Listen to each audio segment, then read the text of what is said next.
Market లో invest చేసి మీ డబ్బులు డబుల్ చేసుకోవాలనుకుంటున్నారా? సుందరరామిరెడ్డి గారి సెమినార్ కి అటెండ్ అవ్వండి. నమస్తే, welcome back to Suman TV. Present మనతో పాటు ఉన్నారు ఫ్యామిలీ కౌన్సిలర్ రజనీ రమ్మ గారు. నమస్తే మేడం. నమస్తే నవీన. ఇప్పుడు అందరి గురించి కాదు, కొంతమంది వైఫ్స్ గురించి మాట్లాడుకుంటే చూడండి, పుట్టింటికి బాగా వెళ్తూ ఉంటారు. ఇంకా హస్బెండ్ ఆఫీస్కి వెళ్ళడం ఆలస్యం, చెలు తాళం వేసుకుంటూ ఒకళ్ళు అదే లేన్లో కనుక అమ్మ వాళ్ళ ఇల్లు ఉన్నా కొంచెం 2-3 కిలోమీటర్లు ఉన్నా కూడా వెంటనే వెళ్ళిపోతారు. వెళ్ళిపోయి మళ్ళీ సాయంత్రం ఆఫీసు వచ్చేటప్పుడు రారు. కొంతమంది వచ్చి కూర్చుంటారులే, వెళ్ళి ఇప్పుడు మనం ఏం చేయాలని చెప్పేసి.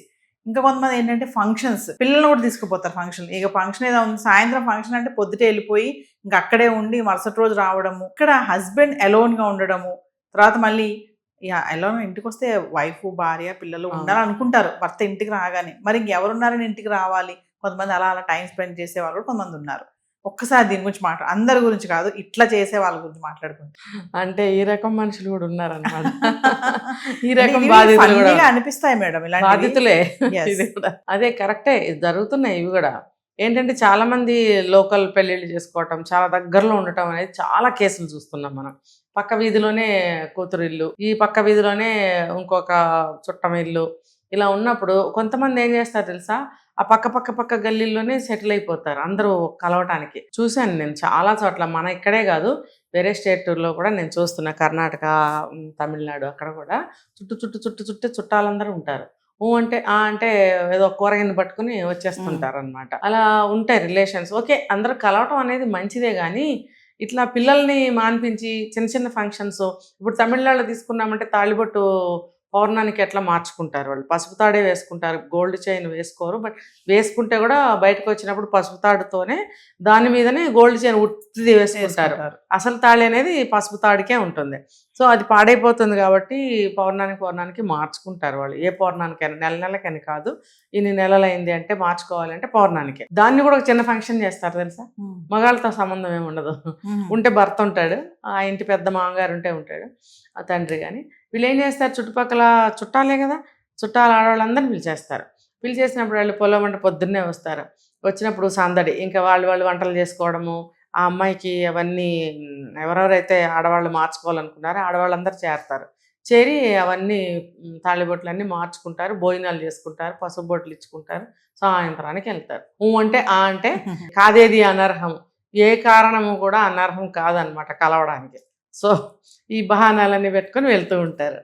అలాగా అవసరం ఉన్నా లేకపోయినా, కారణం ఉన్నా లేకపోయినా వెళ్తారు. మనకు కూడా అలా సేమ్ అదే కాదు, కానీ ఏదో చిన్న మట్టెలు మార్చుకోవాలి. మరి హౌస్లో వాళ్ళని పిలిపించి వాళ్ళతో మట్టెలు మార్పించాలంటే అదొక చిన్న ఫంక్షన్. పిలుచుకొని భోజనాలు పెట్టుకోవడం, పొద్దున్న నుంచి సాయంత్రం వరకు గానా భజానాలు, హౌజీలు ఆడుకోవడము, తర్వాత ఇంటికి వెళ్ళటం. ఇలా క్రియేట్ చేస్తున్నారు ఫంక్షన్స్ చిన్న మగవాళ్ళతో సంబంధం లేకుండా.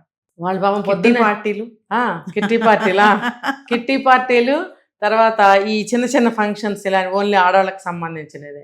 ఇలాంటివన్నీ మగవాళ్ళతో పనే ఉంది. పాపం వాళ్ళు ఆఫీస్కి వెళ్ళంగానే వీళ్ళకి వస్తారు. చిన్న పిల్లలు ఉన్నారనుకోండి, ప్రైమరీ స్కూల్ లోపల పిల్లలు, టింగ్మని మానిపించేస్తారు స్కూల్. నడవరా వాళ్ళ అక్కడ గారెలు బూరెలు చేస్తారు, తినేసి వద్దాం. పిల్లలు కూడా తినాలిగా మరి. అమ్మ మా పిల్లలు మిస్ అయిపోతున్నారు. అలాంటి లేడీస్ కూడా ఉంటారు. కాబట్టి పిల్లల్ని కూడా తీసుకెళ్తే మనం 2 ప్లేట్లు తినొచ్చు. ఒక్కదాని వెళ్తే 1 ప్లేటే తినాలి.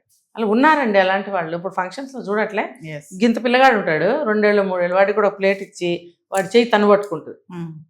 ప్లేట్ వాడి చేతికి ఇచ్చి వాడి చేయి తను పట్టుకుంటే ఎక్కడ పడేస్తాడు అని. వాడు తింటాడు ఆ ప్లేట్లో. ఎందుకు మరి? ఆశ, మనం ఎక్కువ బెనిఫిట్ తీసుకోవాలి అక్కడికి వెళ్ళినందుకు. మరి ఇవన్నీ నిత్యం చూస్తూనే ఉన్నాం అన్నప్పుడు ఇది అబద్ధం ఎందుకు అవుతుంది?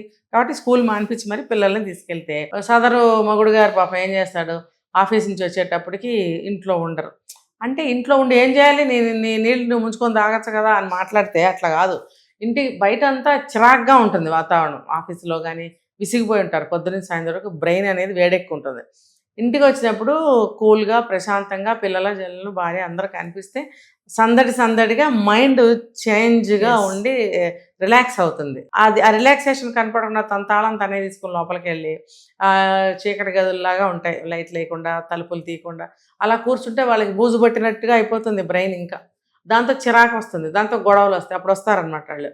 ఎక్కడికి వెళ్ళామంటే వెళ్ళొద్దా స్టార్ట్ అవుతుంది. పూజలు ఫంక్షన్స్కి వెళ్ళొద్దా, మేము మగవాళ్ళతో ఏం పని ఉంది, మేము ఆడవాళ్ళమే కదా చేసుకునేది, మేము పోవద్దా, మీరు రోజు బయటకు వెళ్తారు, మేము అప్పుడప్పుడు అని వెళ్ళొద్దా, ఇలాగా వితండవాదాలు జరిగిపోతాయి. పిల్లలు ఇలా చూస్తూ ఉంటారు. చక్కగా నేర్చుకుంటారు అన్నమాట వాళ్ళు కూడా. తల్లిని గౌరవించకుండా, తండ్రిని గౌరవించకుండా. అంటే ఏమవుతుందంటే మధ్యలో పిల్లల కెరీర్ నాశనం అయిపోతుంది. పిల్లల విద్యాబుద్ధులు నాశనం అవుతాయి.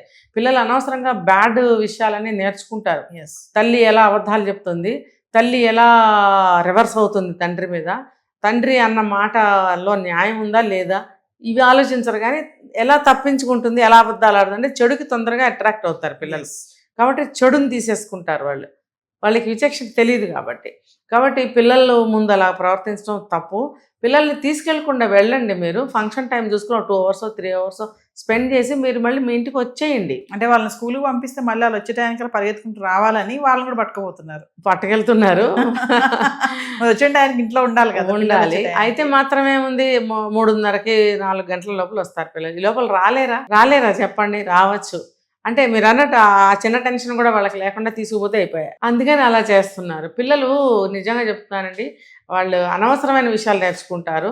అనవసరమైనటువంటి బ్యాడ్ థింగ్స్ అన్నీ వాళ్ళకి అలవాటు పడతాయి. ఎందుకు? పెద్దవాళ్ళ వ్యవహారం పెద్దవాళ్ళు చూసుకోండి, ఆడవాళ్ళ వ్యవహారం ఆడవాళ్ళు చూసుకోండి. బట్ ఇన్ టైం, మీ టైంకి నిజంగా వెళ్ళాలి, కలవాలి. రోజు వెళ్ళాల్సిన పనే ఉంది. 100 ఫంక్షన్లు వస్తాయి, ప్రతిదానికి పోవాలా? అది ఏమవుతుందంటే ఒక వ్యసనం అవుతుంది. ఒక వ్యసనం అయినప్పుడు ఇందాక మీరు అన్నారు చీరలు, నిన్న గట్టుకెళ్ళాం కదా పిన్నిగారింటికి, ఇవాళ అక్కగారింటికి ఈ చీర బాగోదు. లేకపోతే కొంతమంది ఏం చేస్తారు, మడత నలిగిపోకుండా బాగానే ఉంది కదా, ఈరోజు కూడా అదే కట్టుకుందాం. తప్పలేదు, తప్పేమీ లేదు. మరి కానీ అక్కడ కూడా వాళ్ళకి తప్పు అనిపిస్తుంది. తప్పు అనిపించి ఏ చీర కట్టుకోవాలి, ఏ నగ పెట్టుకోవాలి, ఏ పూలు పెట్టుకోవాలి. ముందు రోజు మా ఆయన్ని ఆఫీస్ నుంచి వచ్చేటప్పుడు పువ్వులు తెమ్మంటే తేలేదు. ఇప్పుడు నేనేం పువ్వులు పెట్టుకోవాలి, మొన్న ఫలానా అమ్మాయి కనకాంబరాలు ఇక్కడి నుంచి ఇక్కడికి పెట్టుకుంది, నేను కూడా ఈరోజు ఈ చీరకి బాగుంటుంది, మ్యాచింగ్ పెట్టుకుంటే బాగుంటుంది, తెమ్మంటే తేలేదు. ఎందుకండి ఇవన్నీను? అనవసరమైన యుద్ధాలు మనసులో కదా, కోపాలు పెరగటానికి అవసరం లేదు. ఇది బాగా అర్జెంటు, బాగా ఇంపార్టెంట్ అనుకున్న ఫంక్షన్స్కి వెళ్ళండి. నెలకు 1-2 వెళ్ళండి. పోనీ చిటికి మాటికి అవసరం ఉన్నా లేకపోయినా ఇళ్ళమ్మట తిరగటం అలవాటు అయిపోతుంది. మొగుడు మీద చెప్పుకుంటారు, ఏదో మాట్లాడుకునేటప్పుడు వీళ్ళ సందర్భాలు కూడా వస్తాయి. అప్పుడు వీళ్ళ మీద ఏదో చెప్పుకోవడం, భర్తల మీద కొంచెం కోపం పెరగడం, ఇవన్నీ అవసరమా? అవసరం లేదు. తగ్గించుకోండి. ఈ తిరుగుడు తగ్గించండి. ఈ తిరుగుడు కూడా వ్యసనమే. మీరు కావాలంటే 10 రోజులకో వారానికో ఒకసారి 1 గంట కూర్చొని ఎవరన్నా ఇంట్లో రండి. అలాగే వాళ్ళు వస్తే కూడా 1 గంట కూర్చొని వెళ్ళిపోవాలి. గంట పెట్టుకోవాలి, అనవసరంగా వద్దు. అది అప్పుడప్పుడు కలవాలి కాబట్టి, మరీ కొంపలోనే ఉంటే బ్రెయిన్ పాడవుతుంది కాబట్టి కలుసుకోండి, తప్పులేదు. కానీ అదొక వ్యసనంలాగా చేయొద్దు. దానికోసం చీరలు, నగలు, పువ్వులు, చెప్పులు, గోంగూర ఇవన్నీ వద్దు. Thank you.